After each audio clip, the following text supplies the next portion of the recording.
नमस्कार. आपण fast track batch सुरू केलेले आहे. 1 जून पासून ते स्टार्ट होणार आहे. त्याच्यामध्ये प्रश्नांचा सराव जास्तीत जास्त घेतला जाणार आहे. त्यासाठी तुम्हाला या नंबरवर संपर्क करायचा आहे. ओके. आता वळूयात आपल्या विषयाकडे. आपण पाहिलेला केमिस्ट्रीचा पोर्शन संपलेला आहे, पूर्ण सिलेबस. बायोचा थोडासा संपलेला आहे. तर काही सुट्ट्यानंतर आपण फिजिक्सला येत आहेत. फिजिक्स मधला पहिला चॅप्टर आहे भौतिक राशी, पेपर 1 आणि पेपर 2 साठी. भौतिक राशी, फिजिकल क्वांटिटी.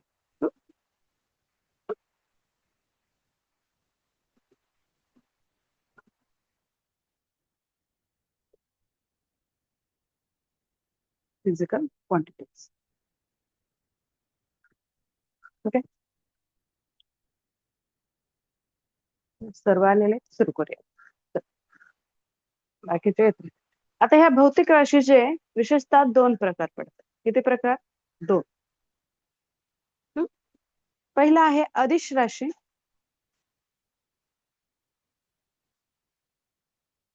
दुसरा आहे सदिश राशी.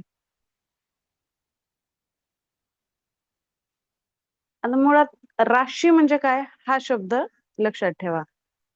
राशी हे बघा, इथंच त्याचं नाव आहे क्वांटिटी. राशी म्हणजेच काय? मोजणे. ज्याला की मोजता येतं त्याला क्वांटिटी करता येते. त्याचं शब्दामध्ये सांगता येतं की आपल्याला काय आहे, मेजरमेंट. थोडक्यात राशी, क्वांटिटीज, मेजरमेंट, कोणताही शब्द फक्त मोजता येतं. आता ह्यालाच इंग्लिश मध्ये स्केलर म्हणतात आणि याला वेक्टर. ऐकून आहात तुम्ही सर्वजण, स्केलर अँड वेक्टर. आता ह्याच्यामध्ये फक्त अदिश राशीमध्ये फक्त परिमाण, नो डायरेक्शन. हे बघा, अदिश दिशा नसणारे, सदिश दिशा असणारे. ह्याच्या नावाचाच अर्थ आहे, लक्षात ठेवा. फक्त दिशा नसणारे, दिशा असणारे. फक्त परिणाम म्हणजे मूल्य. एखादा नंबर जरी सांगितलं तरी आपल्याला लक्षात येते ओनली मॅग्निट्यूड, नो डायरेक्शन. इथं काय आहे? No direction, no direction. आणि इकडं काय आहे? परिमाणासोबत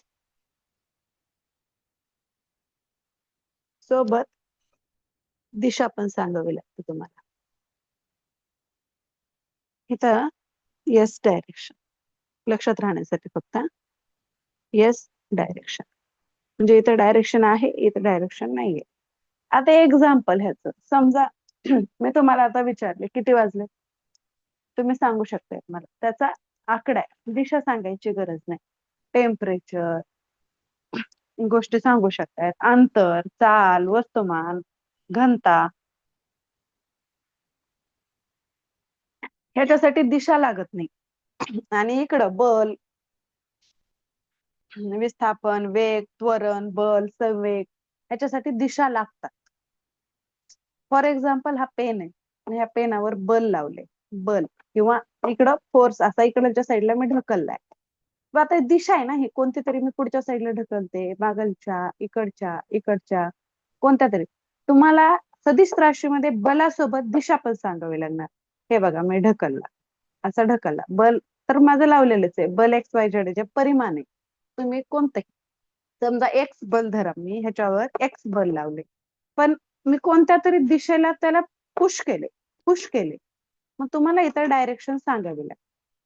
सदिश राशी, अदिश राशी, समजले? ह्याच्यामध्ये फक्त परिणाम किंवा ओनली नंबर, इकडं नंबर विथ डायरेक्शन. या सर न सांगा, ह्याचे एक्झाम्पल घ्यायचे आपल्याला पुढं.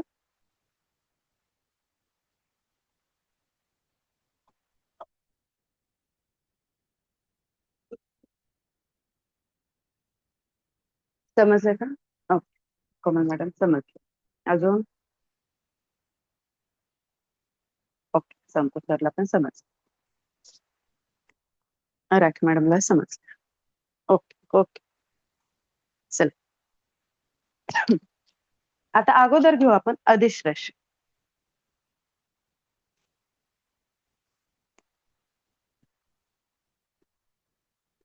अधिस राशी.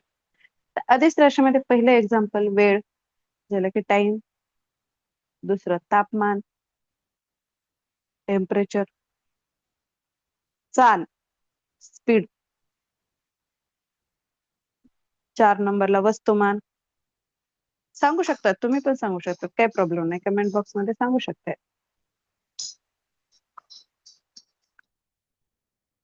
घनता, ज्याला दिशा नाही असे सांगायच्या. आकारमान,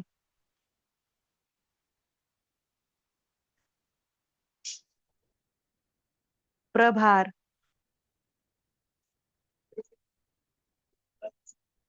कार्य, ऊर्जा,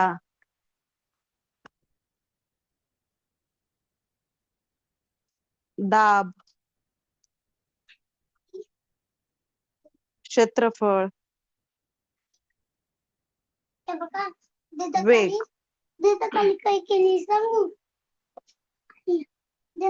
वेग जे आहे ना ते सदिश राशीमध्ये येते, आदिश मध्ये नाही. बाळा क्लास.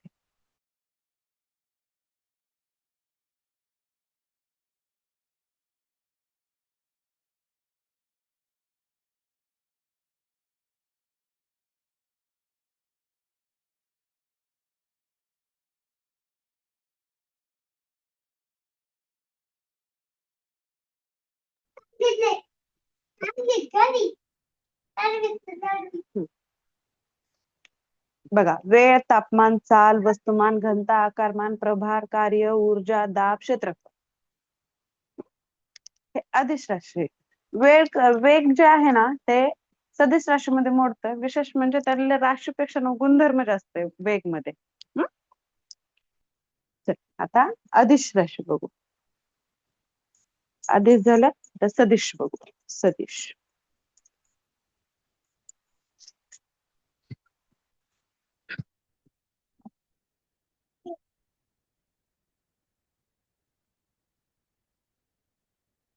सदिश राशी.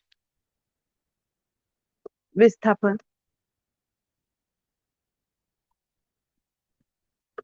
डिस्प्लेसमेंट म्हणायचं. वेग, वेलॉसिटी, त्वरण, ऍक्सलरेशन, बल, संवेग,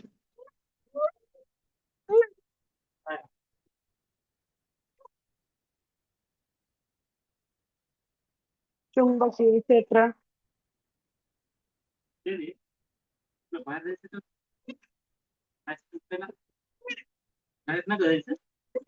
विद्युत क्षेत्र,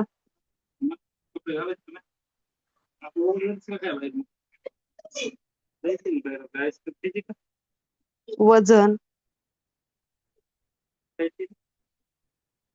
आणि आवेग.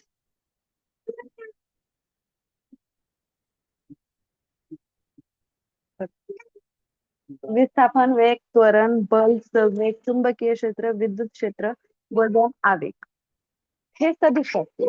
आता ह्याच्या मधल्याला आपल्याला काही महत्वाच्या बघायचं होतं, जे की होणार थोडक्यात लक्षात ठेवा. म्हणजे की सामान्यतः क्वेश्चन मध्ये विचारले जातात दोन्ही पेपरसाठी, पेपर फर्स्ट आणि पेपर सेकंड, दोन्हीसाठी विचार. अशामध्ये आपण घेऊया.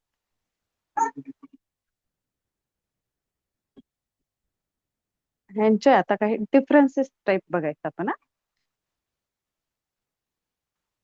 अंतर आणि विस्थापन.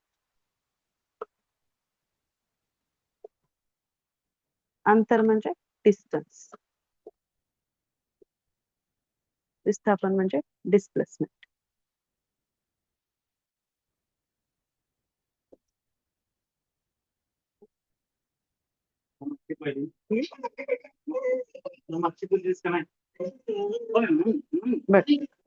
आता ही कोणती आहे, अंतर सदिश राशी आहे का अदिश राशी आहे ते सांगा अगोदर. अंतर सदिश की अदिश?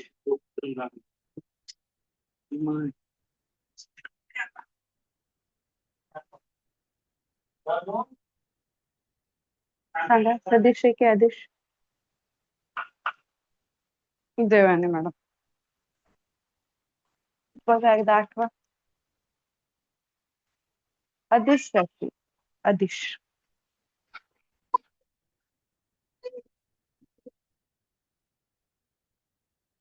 आणि विस्थापन सदिश राशी. हे लक्षात ठेवा अगोदर. आता त्यानंतर अंतर म्हणजे काय? वस्तूने कापलेले मार्गाची एकूण लांबी. अंतर म्हणजे एखाद्या वस्तूनं समजा इथं ए आहे, इथं बी आहे. हे इथून स्टार्ट झाले, हे तर संपले, ह्याची लांबी एक्स आहे. एक्स आहे किंवा 100 मीटर 200 मीटर काही पण असेल, सेंटीमीटर वगैरे असेल ते तुम्ही घेऊ शकता. पण एखाद्या वस्तूने हे कापलेलं अंतर म्हणजे म्हणजे कापलेली लांबी म्हणजेच आपले अंतर होईल. ओके. आता ह्याच एस आय युनिट इम्पॉर्टंट आहे, ह्याच्यावर येते एस आय युनिट किंवा MKS. बर का? ह्याचं काय आहे? मीटर. आणि CGS युनिट सेंटीमीटर. हे दोन्ही लक्षात ठेवा.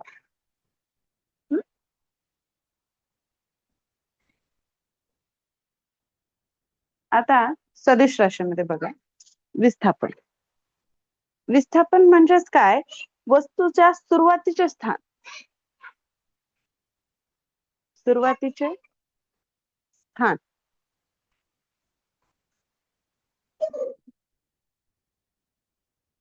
आणि अंतिम स्थान. अंतिम अंतिम स्थान. इथं बघा, अंतर म्हणजे वस्तून कापलेल्या मार्गाची लांबी. आणि हे काय म्हणतोय? सुरुवात आणि अंतिम. सुरुवात आणि अंतिम यामधील जे काही अंतर किंवा जे काही तुमची लांबी रुंदी काय येईल ते विस्थापन. ओके. आता अंतर बदलले पण विस्थापन बदलत नाही. कधी कधी अंतर बदलतं पण विस्थापन बदलत नाही, कधी कधी सेमच राहतं. फॉर एक्झाम्पल, ह्या ए आहे, हा बी आहे.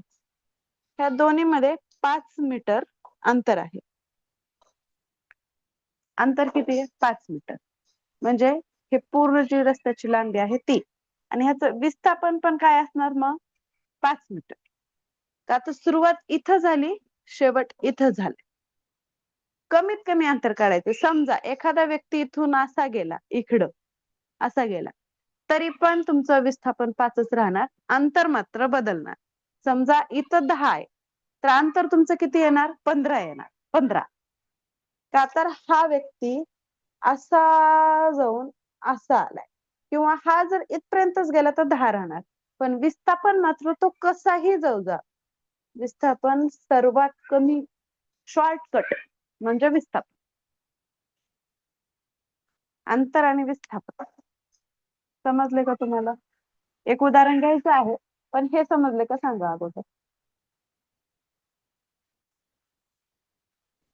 नसेल समजलं तर परत सांगते, कमेंट करा. समजल्याशिवाय आपण पुढे जातच नाही. हो, सपना मॅडमला समजलंय, कोमल मॅडमला समजलंय. अजून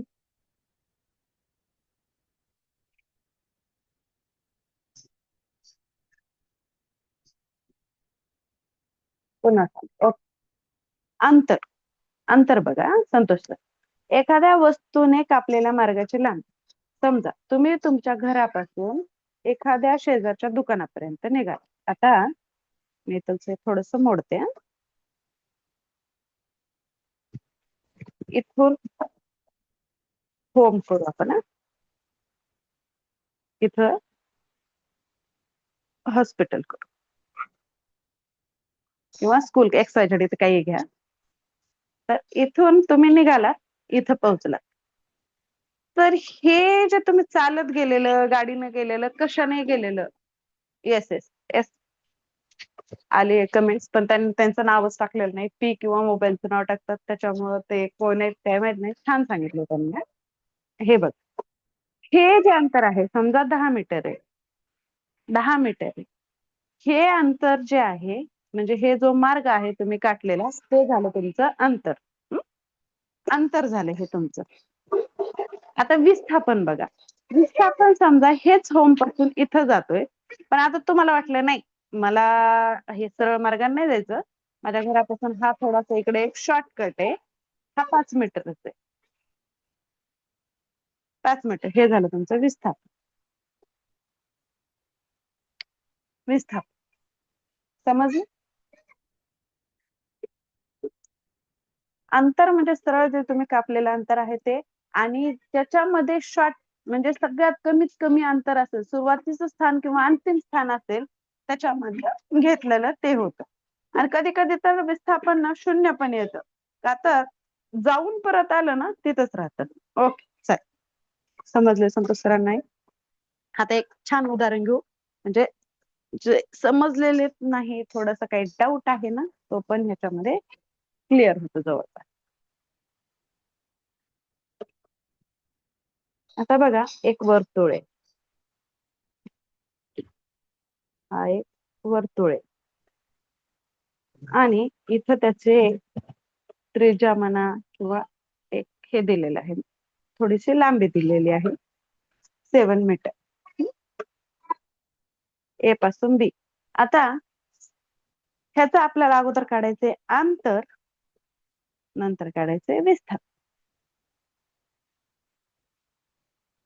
आता नीट बघा, एखाद्या व्यक्तीने हे असं चालत चालत चालत चालत गेलेलं आहे, half circle, half circle, half circle मध्ये चालत गेलं.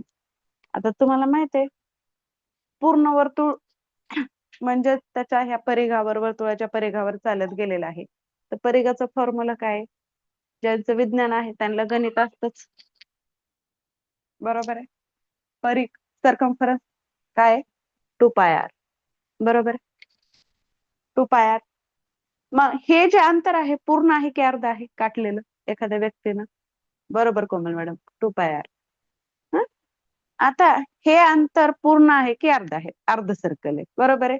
म्हणजे आपला जे वर्तुळ आहे किंवा परिघ आहे ते काय असतं, बरोबर ना सर? 2πr. अंतर इज इक्वल टू काय येणार? परिघ हाफ येणार.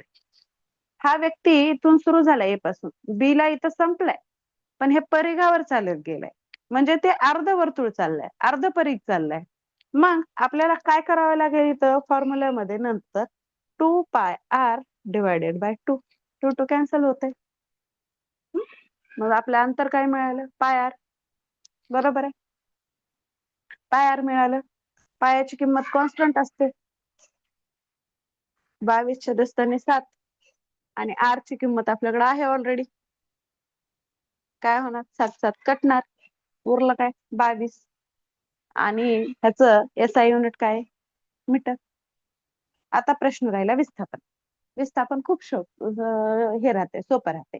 आता विस्थापन बघा, असा गेला काय आणि कसा गेला काय आपल्याला काही घेणं देणं नाही. त्यांनी काय सांगितलंय? विस्थापन म्हणजे शॉर्ट, एवढंच लक्षात ठेवा. सरळ लाईन अशी होती, सांगा बरं आता काय होणार? मग सरळ असा जाणार हा शॉर्टेस्ट डिस्टन्स. 7 + 7 किती आलं मग विस्थापन?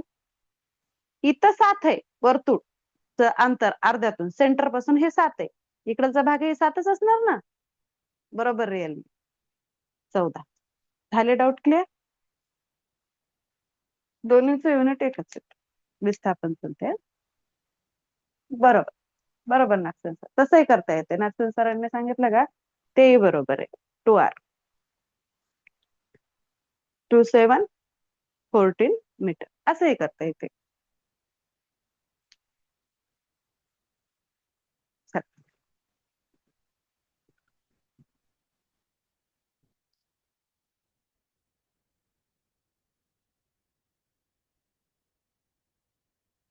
आता पुढचा पॉइंट आहे चाल, स्पीड. आणि इकडं आहे वेग, वेलोसिटी.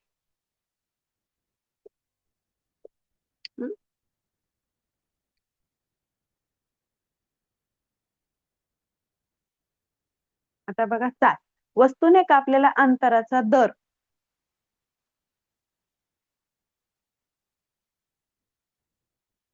कापलेल्या अंतराचा दर, रेट ऑफ डिस्टन्स ट्रॅव्हल्ड. आता हा दर शब्द म्हणजेच काय असणार तुमचा? टाइम. हे लक्षात ठेवा. दर कुठेही येऊ, टाइम लिहायचं त्याला. दर म्हणजे टाइम. मग आता ह्याच्यावर काय होणार बघा, फॉर्म्युला. चाल, अंतर डिवायडेड बाय वेळ, अंशस्थानी छेदस्थानी घ्यायचं, आणि इकडं पण काय असणार आहे? विस्थापनाचा दर. विस्थापनाचा दर म्हणजे काय येणार आपल्याला इथं? वेग बरोबर विस्थापन छेदस्थानी वेळ. आता इंग्लिश मध्ये घ्यायचं असलं तर स्पीड, डिस्टन्स, टाइम. ओके. आणि इकडं वेलोसिटी, विस्थापन, टाइम. आता बघा, ही अदिश राशी आहे, ही सदिश राशी आहे. आता यामध्ये त्यांचं एसआय युनिट लक्षात ठेवण्यासाठी, SI unit metre per second. कारण इथं टाइम आलाय, डिस्टन्स तुम्हाला माहितीच आहे. CGS unit centimetre per second, आणि इकडचं SI unit metre per second. हे काय आपल्याला काढायची गरज नाही, विस्थापनाचं मीटर आहे, टाइमचं सेकंद आहे. Okay. CGS centimetre per second. चाल कधीच ऋण नसते, एवढं लक्षात ठेवा. आणि ह्या दोन्हीला मिळून इतर एक आता हे बघा, आधी कापलेल्या अंतराचा दर, चाल, अंतर, वेळ हे थोडस लक्षात ठेवावं लागणार तुम्हाला. Speed, distance divided by time, SI unit metre per second, CGS unit centimetre per second. Velocity जी आहे तुमची म्हणजे वेग आहे, विस्थापन डिवायडेड बाय वेळ, आणि एसआय युनिट आहे metre per second, CGS unit metre per second. ह्याच्यामध्ये काही समजण्यासारखं नाहीये, फक्त लक्षात ठेवावं लागणार. हे फॉर्म्युला लक्षात ठेवा.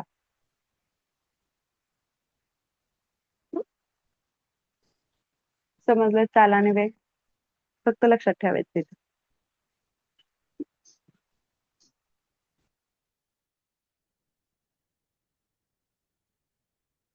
पुढे सांगणारच आहे, तर हे समजलंय का तुम्हाला? आता बघा, ह्याचे काही इतर पण युनिट आहेत. इतर युनिट, इतर इतर एक चाल आणि वेग. किलोमीटर पर हवर्स हे आपण गाडीमध्ये ज्यावेळेस ट्रॅव्हलिंग करतो त्यावेळेस वापरलं जाणार जास्तीत जास्त आहे. आता हे तर तुम्हाला माहितीच आहे, 1 kilometre per hours is equal to 5/18 metre per second.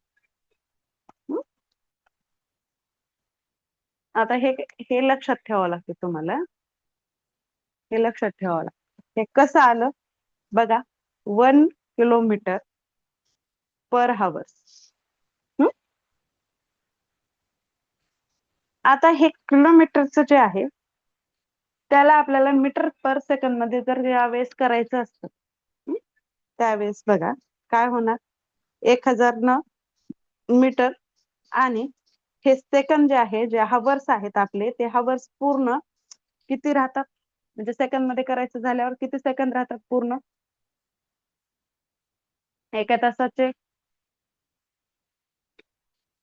60 minute असतात, पुन्हा त्याच्यामध्ये सेकंद राहतात, बरोबर आहे. 36 से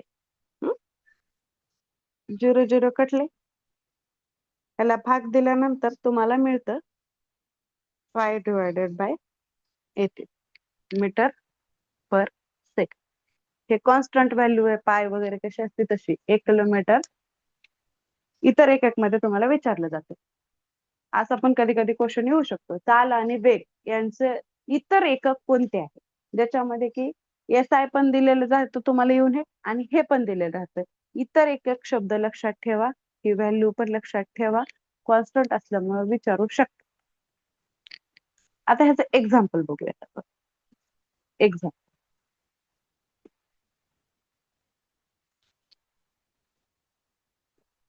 बघा, 36 किलोमीटर पर हवरचं आपल्याला काय करायचंय, मीटर पर सेकंद मध्ये करायचंय.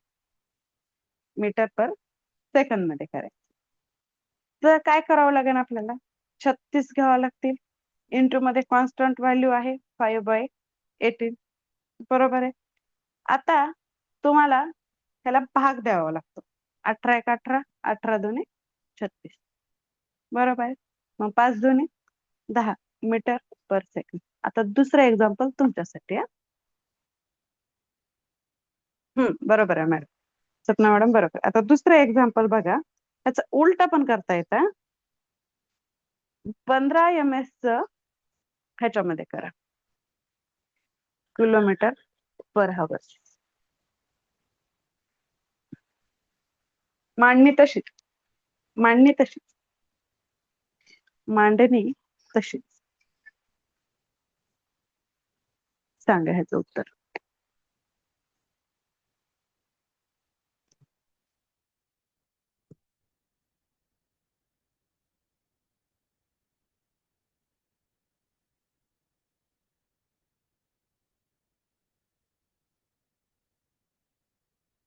बरोबर कुमार सर.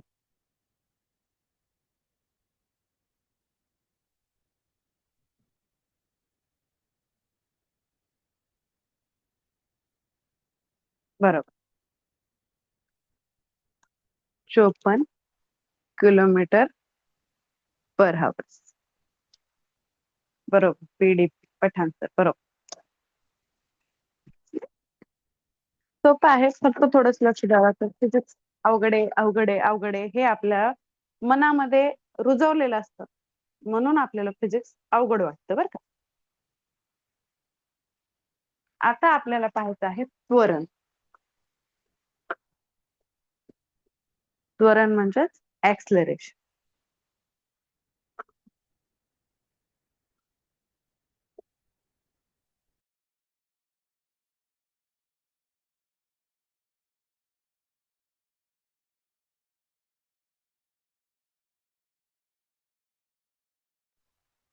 बर, त्वरण. त्वरण म्हणजे ज्यावेळेस वेग बदलला की बदलाचा जे दर असते. आता सपना मॅडम व्यवस्थित करा, थोडस चोपन येतो त्याचं उत्तर. बघा आता, त्वरण म्हणजे काय होतं, वेग बदलला, वेग बदलाचा दर, बदलाचा दर, rate of change of velocity.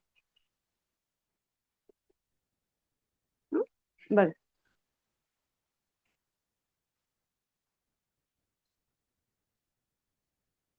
परत घेऊ का मग वाचं, थांबा अगोदर ते क्लिअर करूयात आता.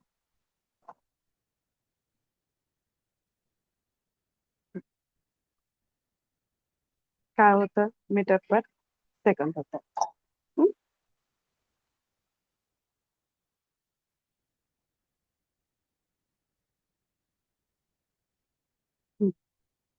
करा बरं. किंवा इथं तुम्हाला ज्यावेळेस भाग व्यवस्थित घालायचा आहे ना, तेव्हा तुम्ही असं पण करू शकता, 18/5.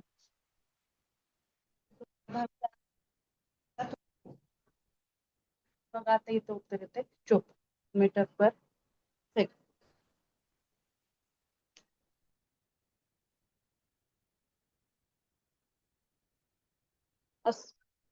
ओके, आता समजलं सपना मॅडम.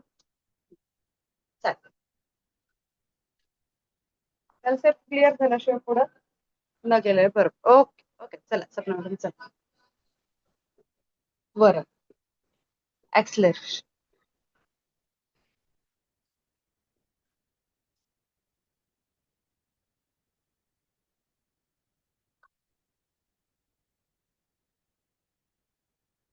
Okay पटान sir. चला आता ऍक्सलरेशन कडे जाऊयात. त्याच्यामध्ये फक्त तुम्हाला युनिट आणि ते लक्षात ठेवा. आता त्वरण कडे जा. ऍक्सलरेशन बघूया. वेग बदलाचा दर म्हणजे वेग बदलला की त्याचा दर बदलतो. ओके, वेग बदलला की त्याचा दर बदलतो. Rate of change of velocity. त्वरण. त्वरण म्हणजे वेग बदल. आता वेगाचा बदल ज्या वेळेस असेल त्यावेळेस काहीतरी प्लस मायनस केल्याशिवाय आपल्याला त्याचा जो वेग आहे तो मिळणार नाही. वेग बदल म्हणजे त्याचा सुरुवातीचा वेग घ्यावा लागेल अगोदर, बरोबर आहे, किंवा अंतिम वेग काहीतरी करावं लागेल. अंतिम वेग वजा सुरुवातीचा वेग.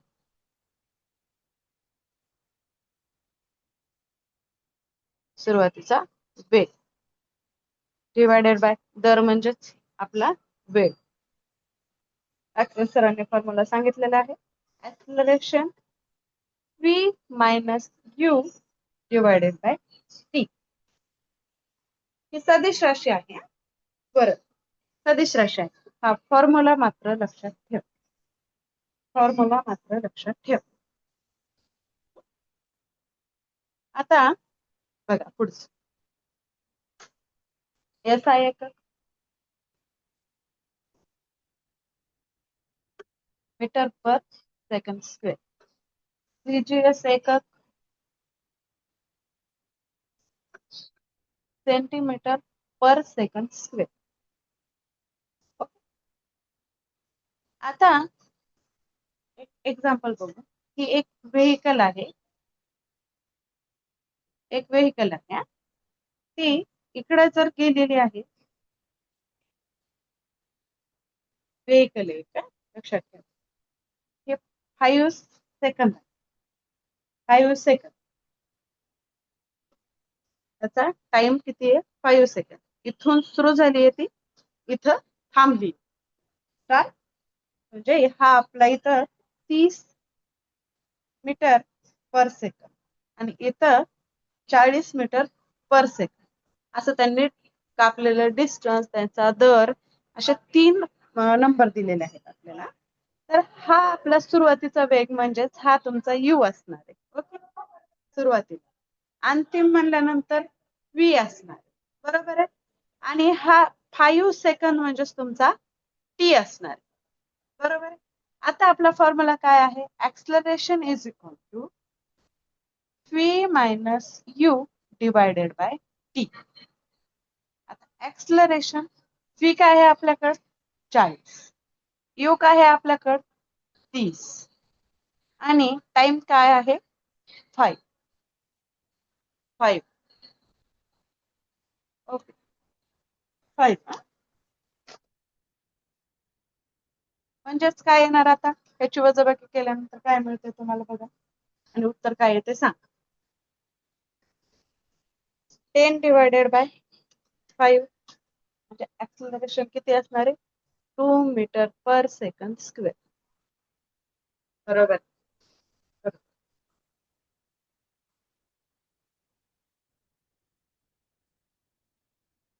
तर दुसरं बघूया. दुसरं उदाहरण देते मी. बघा, आता इथं पण अशीच एक व्हेकल आहे आणि इथं पण एक व्हेकल आहे. आता दर कधी होतो? ज्या वेळेस आता ऍक्सलरेशन कधी घडतं?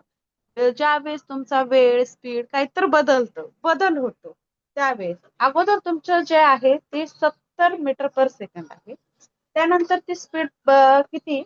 5 सेकंदानंतर 15 सेकंदानंतर कमी झाली, 40 मीटर पर सेकंद आली स्पीड.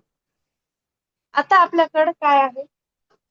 v आहे, u आहे आणि t आहे. फॉर्म्युला काय आहे आपल्याकडे? v minus u divided by t. Acceleration v किती आहे आपल्याकडे? सुरुवातीचा वेग आणि ते काढून दाखव. सोपच आहे. हे याच्यासाठी घेतलेलं आहे आपण.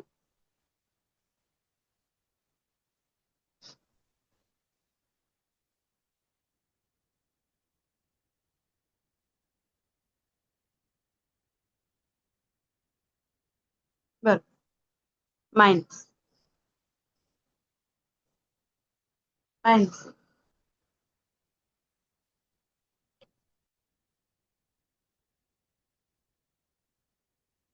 म्हणजे काय होतं ह्या निष्कर्षावरून काय मिळतं आपल्याला, कधी बरोबर पटकन करा. आपल्याला कधी कधी जर स्पीड चेंज झाली, जर वेग वाढला, हे 3 पॉइंट लक्षात ठेवा. आता उदाहरण समजले तुम्हाला, तर स्पीडला हे पॉइंट लक्षात ठेवा. जर वेग वाढला तर कधी कधी धनप्रभार येतो. बरोबर, निगेटिव्ह ऍक्सलरेशनचं ऍक्सेलचं. जर वेग कमी झाला तर ऋण प्रभार येतो. आणि जर वेग बदललाच नाही,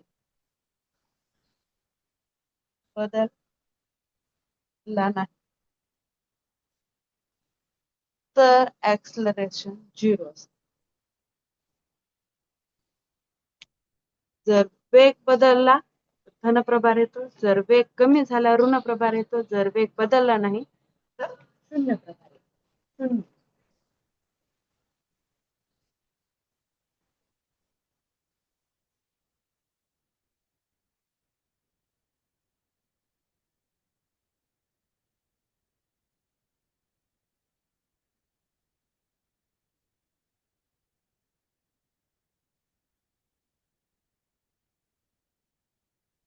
समजले 3 पॉइंट समजले. आणि काही पठाण सरांनी बघा +2 सांगितलं. तर बघा एक वेळ इथं आपला सुरुवातीचा वेग आहे, सुरुवात. ओके. आणि हा अंतिम वेळ, अंतिम. सुरुवातीचा वेग म्हणल्यानंतर आपला इथं u येतो, अंतिम म्हणल्यानंतर इथं v येतो. माझ्याकडून पण मिस्टेक झाली, गडबडीत मी उलट लिहिलं होतं, पण त्यामुळे परत एकदा. आणि टाइम आहे आपल्याकडे 15 सेकंद.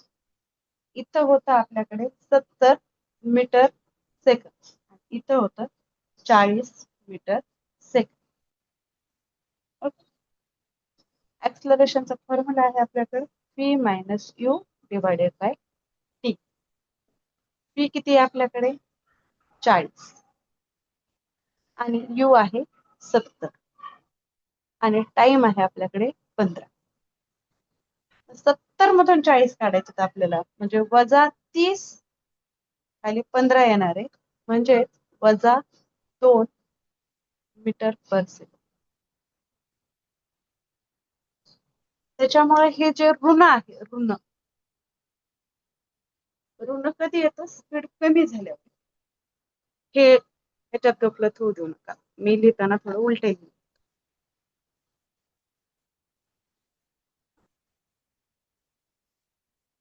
पण मॅक्सवेल सरांनी ते लक्षात घेतलं पटकन, का तर फॉर्म्युला त्यांनी व्यवस्थित पाहिला होता, मी लिहिताना उलट लिहिलं होतं, माझ्या लक्षात आलं म्हणून परत घेतलं. मॅक्सवेल सरांचं उत्तर लवकर आलं आणि -2 भरपूर जणांचं आलं होतं. समजले? ओके, चव्हाण सरला समजले. अजून कोणाला काही डाऊट असेल तर विचारू शकता. थांबूयात आज इथेच, रेकॉर्डिंग स्टॉप कर. उद्याच्याला आपल्या वेळेवर 4 वाजता जॉईन होऊया.